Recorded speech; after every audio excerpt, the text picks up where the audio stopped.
Let's work. I get it, bags, get it, bags. G'day and welcome to the Making It With Myles podcast, where we talk about all things related to building and construction, as well as that, the real estate industry through the lens of a building inspector. As well as that, we also dabble in a little bit of personal development because I'm going to try to get some people better because society is a bit shit at the moment and we all want to get it better. So listen in, there'll be a couple of things for trade-related people, there'll be some things for agents, be for things for architects, builders, the novice individual, people buying houses, selling houses. This is a place for all.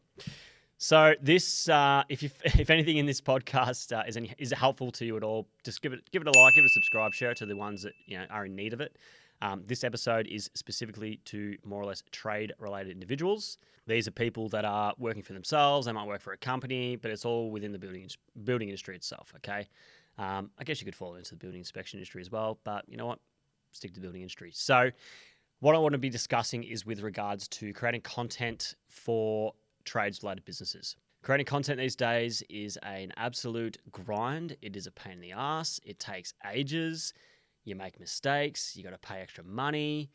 It's a whole pain in the ass. Not going to lie. Obviously, because I do it every single day and I've been doing it for a long time now and have built up, to a point where I've got a couple of followers that actually listen to me and I get to meet and have some sort of impact, which is cool. And I see it being very beneficial with sort of the journey that I'm on. And I also see it very, very beneficial for trades themselves. Now, I know so many really, really, really good quality tradesmen that might run a small crew. They might have themselves, another qualified and an apprentice, and they deliver some quality work. And I'm talking shit that's just schmicko, all right?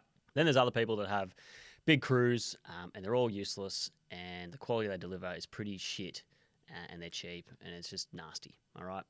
Now, the best thing you want to be doing is putting yourself in the first category of people that delivers a good quality project, a good quality outcome of whatever service you deliver. You can communicate well with your clients, you communicate well with the builder, you're working, your interests are to help the project, your interests are to make money, and your interests are to do a quality job so you don't ever have to come back to it. Because if you ever have to come back to it, it's going to cost you a shitload more money and you're going to have to do the best quality finish you could possibly do, because if you come back to it a second time, which is a lesson I've learnt or a lesson I've been taught in my past, you don't want to be doing that. So yeah, that's another little one. If you're ever getting to a point where you're going to lose money on a project, you make sure you do the best quality finish you could possibly do, because that is the one job you do not want to come back to ever in your life. You just take the L, move on. So creating content with regards to trade-related businesses, the importance that I see these days is a lot of people are now relying on social media platforms to find trades. People do it now to find restaurants. Okay, everything starts somewhere, and then the culture changes, society changes, the way in which we do things changes, and if you're not going with the flow, you are going to be stuck drowning, and it's not a situation you want to be in. Okay. I know it can be frustrating. I know people don't want to do it. I know all these things. I know, but it's just the game we're playing and we need to play it the best as we can, really. The importance of content for trades is that you can show off the quality of work that you do. You don't have to deliver absolutely cinematic, beautiful content, but if you can at least capture all the work that you're doing as you go. And I know, again, it's very difficult because I never took as many photos as I should have of all the work I've done before, or videos or anything like that, because it really wasn't necessary or needed at the time. The time is now, and the time it's needed now. Okay, so what it sort of should look like for you is you can paint a story of your business itself and what you deliver and how you deliver it and how you treat your clients, the outcomes that you've had from your projects themselves. So instead of trying to build out a website that has all this story behind what you do and really creates a picture of who you are as an individual, because a website's just a place that you go to. It's usually pretty static. Like, you just build it once, you have all your shit there, and that's how people find you. Okay, that's why Yellow Pages is dead, because it's websites and Google search. Now with social media, now you can start to highlight what you do as a professional, and you can even really convert that in a way to get leads for your work. You can do targeted ads based on what you do. If you have a decent following, then it sort of shows some status that you know what you're talking about, even though sometimes you could be full of shit and it's just something that you just got to work with. But yeah, having that at least exposure within these social media platforms can obviously get you leads, but it helps you somewhat build a portfolio of the work and the quality of finishes that you do. If you post, you don't have to post every single day. You don't have to do 1 million reels. You're not trying to get 1,000 billion followers. Just think of it in a way that you can always refer future clients to your socials so they can see the quality of work that you deliver and what you do deliver and the type of work you deliver. I think that is the best way to look at it, because then it doesn't, when you don't get a lot of people looking at the views, you'll get this feeling that it was a complete waste of time, because it does take time and does cost money. You won't have that attitude. The attitude should be is I'm building a portfolio of what we do to build the brand of what we are, and then we can continue to roll that over. And all you're going to do in the back end is actually just deliver to what you say. It's pretty basic. If you say you do this quality shit and you show it on Instagram or whatever platform you use, or all of them, which I would suggest, and LinkedIn as well. LinkedIn's very, you got professionals there. It's a good place you can sort of niche specific sort of articles and things of like what you do or ways in which you do things. It just builds that portfolio. So you could do content for like 5 years, all right? And you might gain 3,000 followers or 1,000 followers. It doesn't really matter what the number is. You've got this beautiful portfolio of work you've done over the period of time. And with that, you can then, that's where you send all your clients to, right? Or you give them a quote. If you want, check out some of our work on here. Or this is, maybe someone's got a specific sort of bathroom renovation that you're like, I've done a job similar to this one time. All right, here's a video that we did, a before and after of an actual bathroom renovation. The budget for this, it was 5 years ago, it was $25,000. Today, trust me, it's going to be different, but this is sort of the outcome and what I'm trying to explain to you. Build that trust, build that communication, build that relationship, and really prove and show off all the cool shit you've done. That can also lead into other things, like you might have a specific business in plumbing, but then you also might do, like in-ground plumbing, stormwater, sewage, drainage, all that cool shit. And then you might do, dams. Maybe you build dams and do concrete dams. Maybe you have these like different types of niches of what you sort of do, all right? And then you can sort of express of like, this is sort of where we're at, what we do, and you can also see the journey throughout that process as well. This is also really good and helpful for getting good employees, which is bloody hard to do, all right?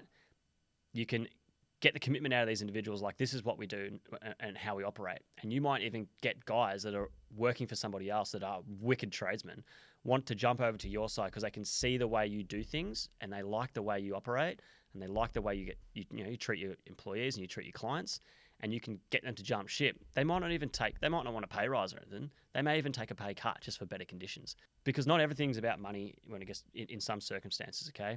Some people are really driven by actually providing good quality work. Some people, like, for example, I always look at it like the artists, those people that like make furniture and shit. Not all their work they can sell for a lot of money, and it takes a long time to get to that point, but they're fucking craftsmen. If they can find, say they're working for some other dickhead, just slapping cabinets together, and then all of a sudden they get this opportunity, or they see this sort of company within their sort of industry, they can sort of go, all right, fuck, I might hit these up for a job. You know what I mean? And then you're reeling in this ripper talent because they just want to work for a company that actually delivers what they sort of really love doing in their local area. It's worth the effort. Again, I'm sorry that you got to fucking do it. Now, you don't have to do it, but I do feel where the future's going, it's not like it's going to get any slower. As you can see now within the industry and on your social medias, you're flicking through it. A lot more people are taking this on board, and if you just leave it to the last minute until you sort of get forced into having to do it, then you won't be ahead of the game and you're going to be battling against everybody else. It's going to be very difficult.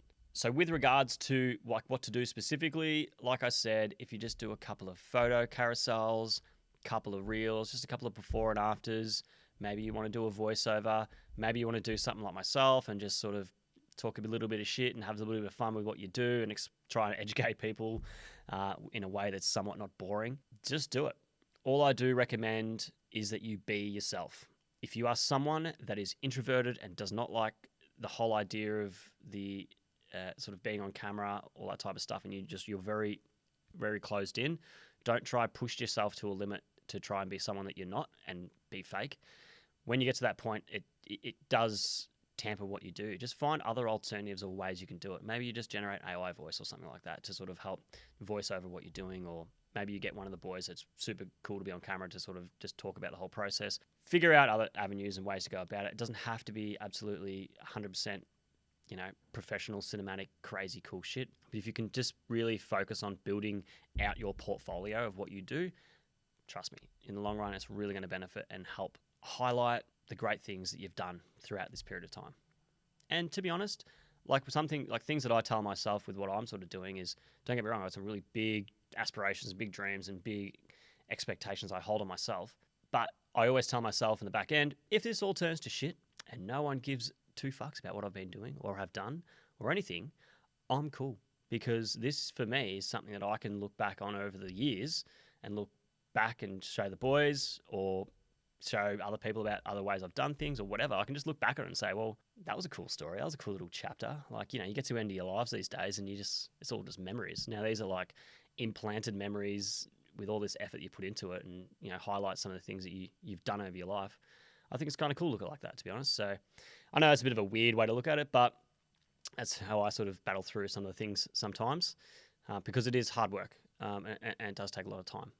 And but I believe it's worth it, especially if you're a business owner.